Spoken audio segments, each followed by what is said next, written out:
Hey there, this is Karen and I'm with Creative You Art Lesson Crates, and I want to welcome you to today's lesson. Today we're going to do a pencil drawing of a parrot. It's a very cool drawing that does not take a whole lot of skill to actually sketch out. What is going to take the skill is the fill-in, but that's okay. I'm going to step by step walk you through it, and we're going to have some fun. So let's go ahead and get started. What you're going to need is your art pencil that came with your pack, your torch, which is that little rolled up piece of paper, and then also you're going to need a piece of paper. So let's go ahead and get our supplies and get started. Okay, so we're back and I've got my supplies here for you to look at. We have what's called an art pencil. And you'll notice that there is a number and a letter at the bottom or the back end of the pencil. And that is very, very important. The reasoning is that the H and B actually stand for the darkness and lightness of a pencil.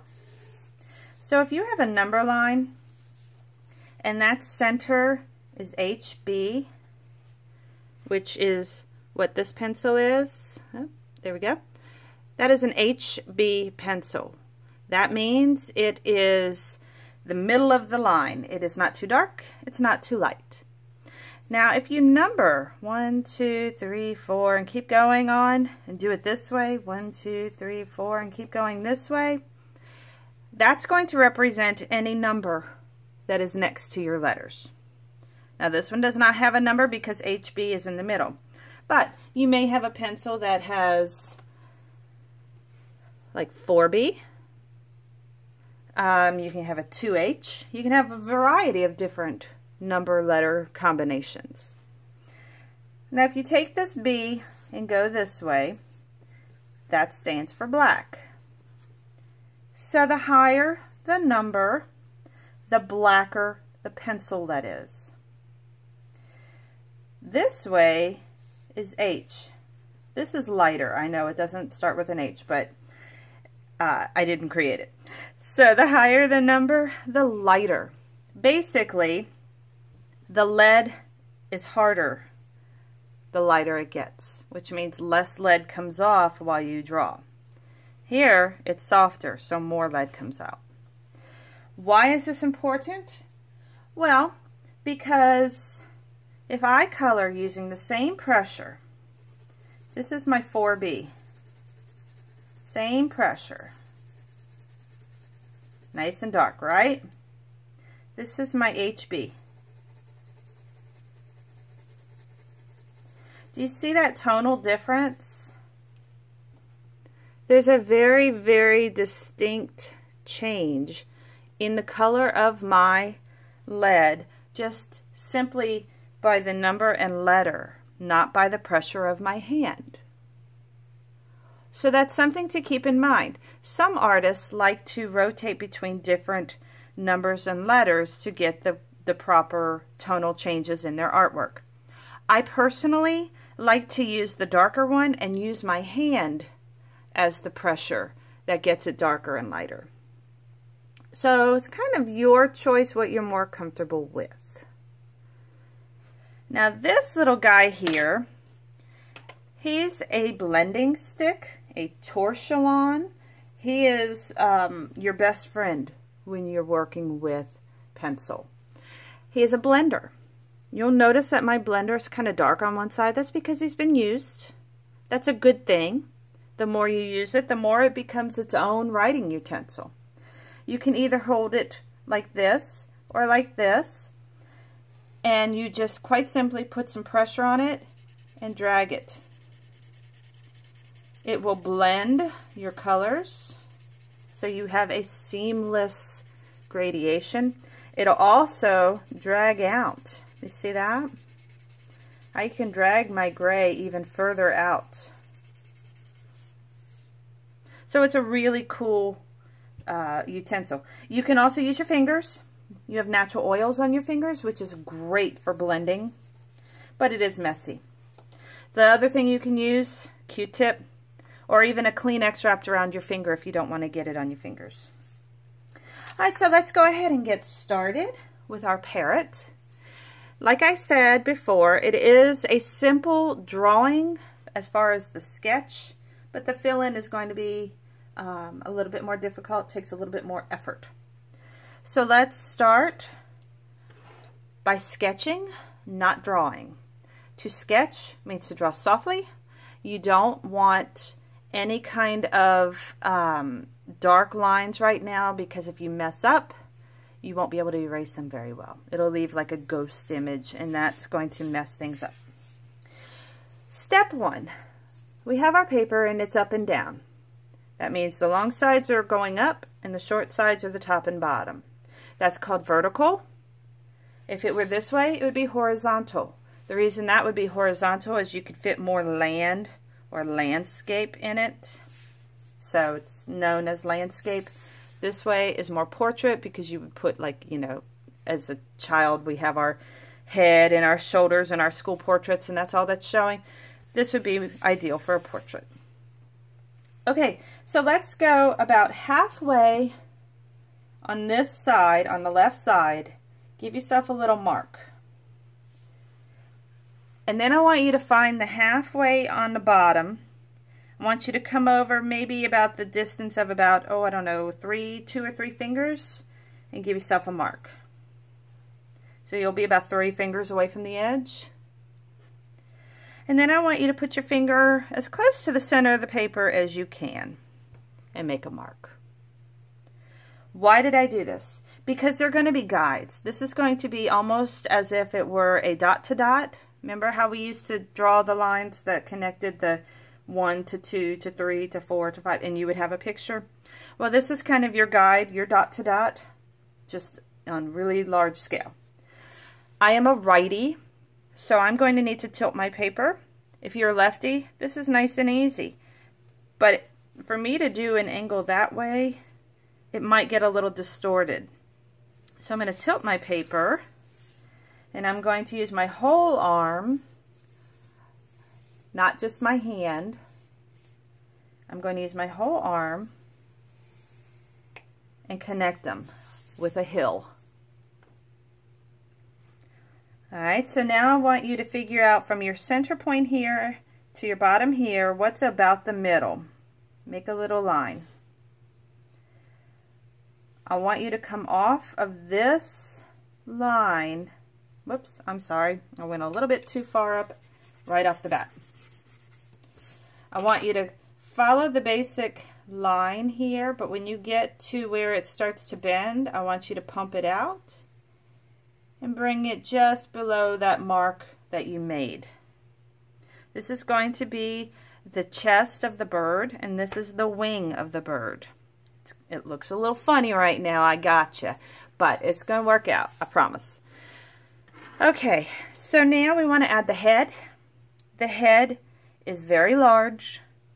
It starts from about the center of your breast, and it goes all the way over to a little bit past, about halfway up your line. Let's do a nice large circle.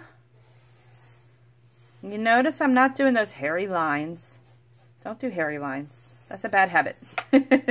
You want to get a nice fluent line. You want to get confident in your strokes. Now up here we're going to make a curved line that meets up with your wing. And then I want you to take that point, bring it down, and that's going to be your beak, the top of your beak. Bring it in about 2/3 down. And then this bottom one, we're going to give it a smile up. Now's the time you're going to want to erase some lines that are confusing. It would be these that are inside of the beak. Mainly because a beak is not see-through, so you don't want to see them. The beak is in front. If the lines were in front, they'd be in front of the beak, and that would be a very funky looking bird.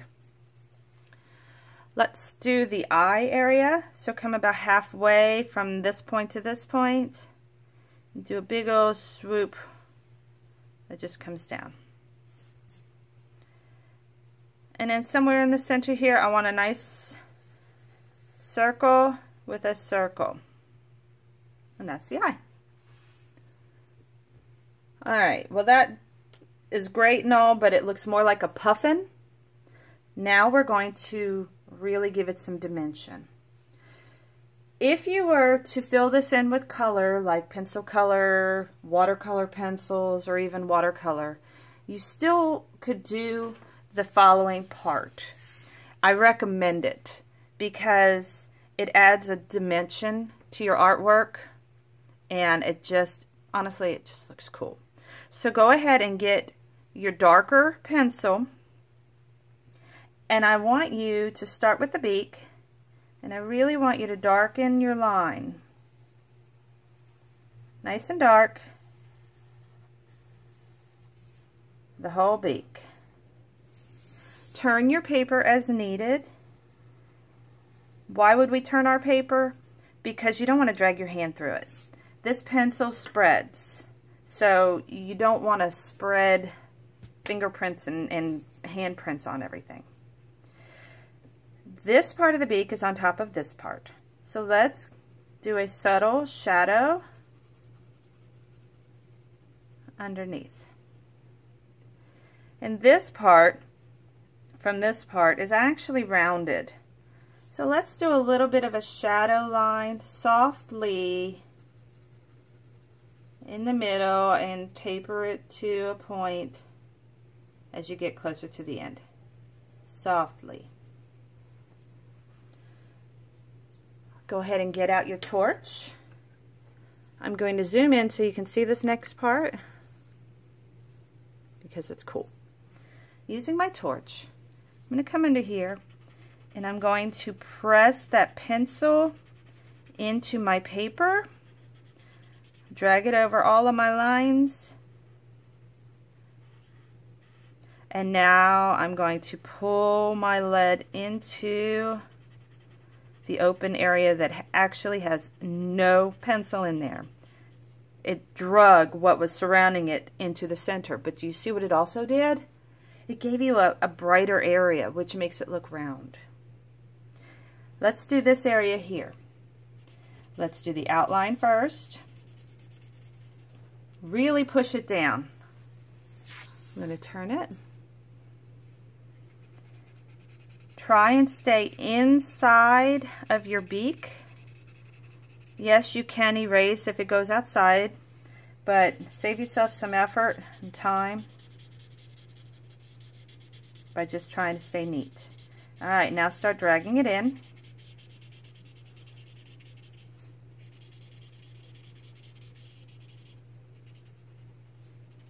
And now we're going to do the middle area.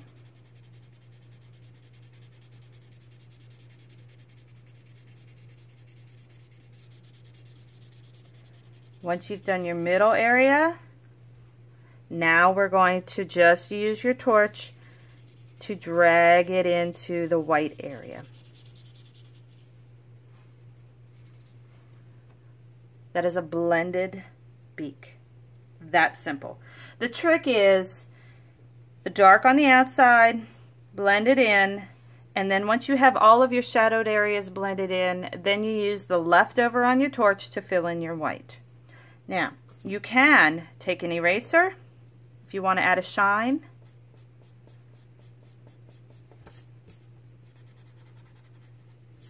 And give yourself a shine. Totally optional, but it looks cool. So now we're going to do the next part, which is going to be this part of the eye. There's going to be feathers all the way around, and they're going to go into the eye area. So I don't need to stress too hard about this edge, but I do want to give it some shadow where those feathers look like they're kind of hanging over. So I'm going to softly give myself some pencil that I'll be able to spread.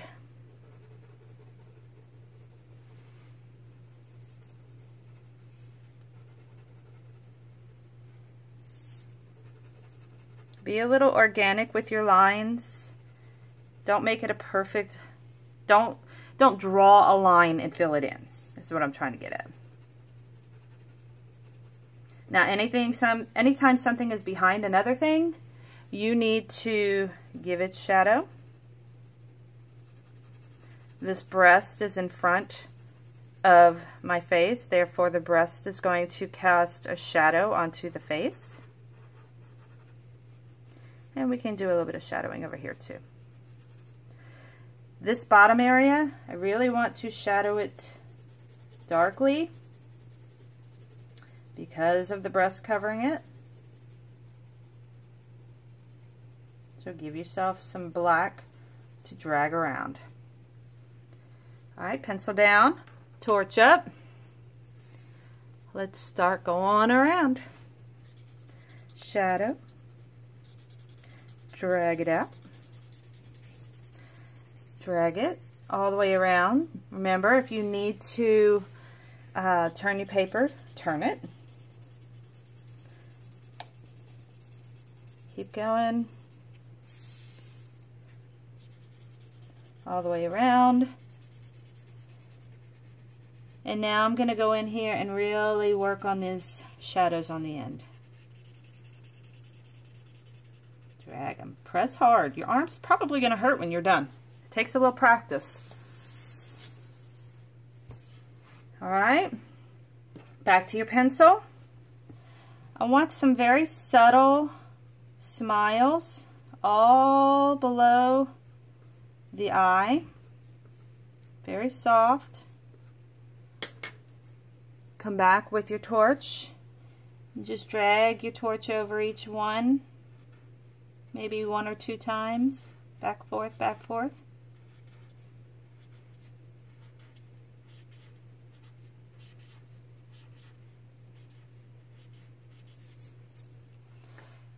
And let's give ourselves an eye. I have a lot of lines here. I want to kind of minimize it. I had a couple sticking out where they shouldn't. I'm going to give myself a real dark line here. Kind of swoops around. And add a couple little dots that are on the other side. And dark, dark edge. Torch. Drag it over your lines a few times.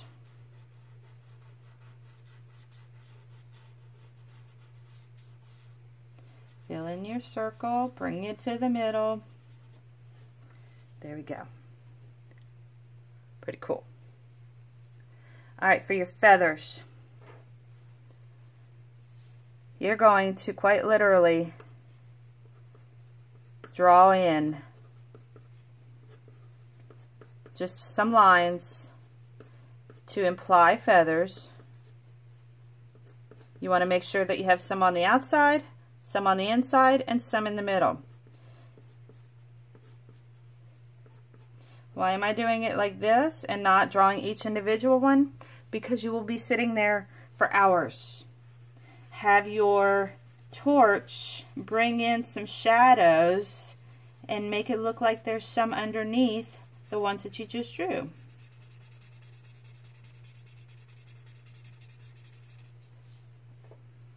Want to add some more over here. And drag them in.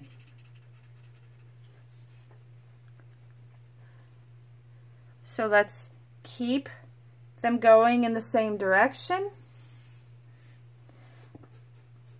Feather lines, couple short, couple long, couple short, couple long. Few in the middle, nice and dark. Don't do row, row, row, row, because you really do want organic looking. Spread them out. You can keep adding to them. You could do layer after layer after layer if you want to. Here we go. Bring it around. More. Now these should be going down.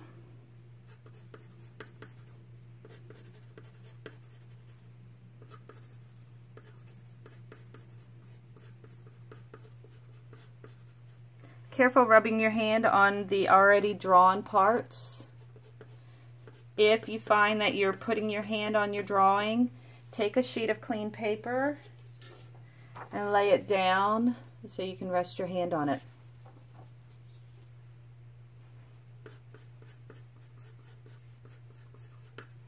Alright, and torch.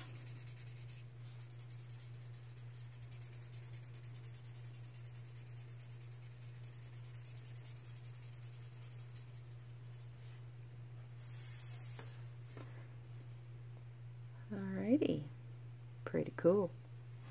Let's do the breast.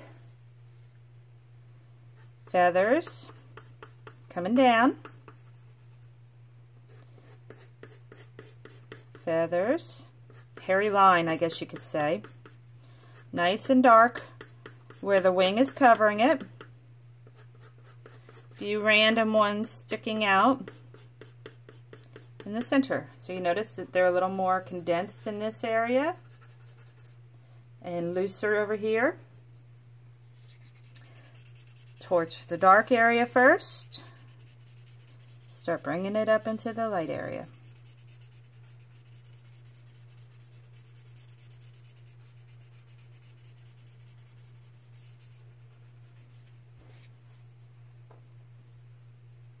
And now finally we're going to do the wing. This wing, I'm going to be honest, a lot of it is easier going upside down because you're going to want to have the angle going downward, and it's easier to draw up than down. At least it is for me. So whatever is more comfortable for you, go for it. So let's do some feathers along the top.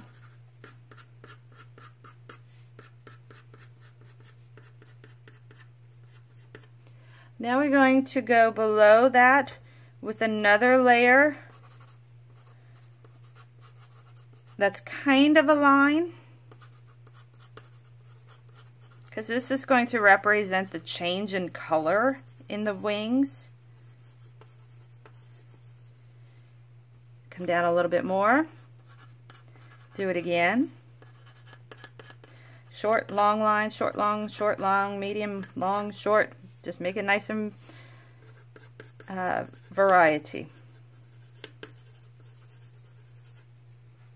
Okay. Torch. Start at the top and start blending. First layer.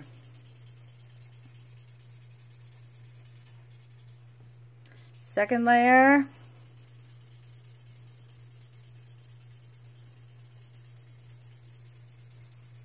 And third layer.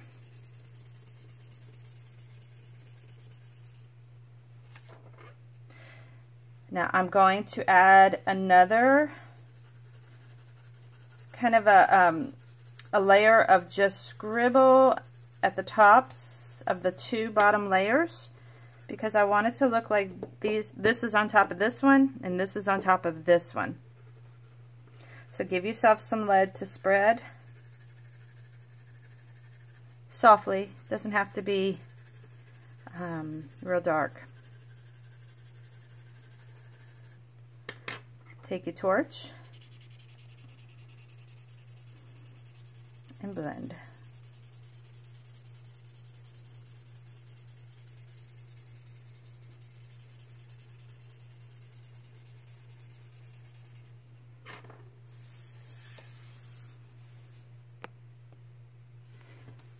And there we have a parrot.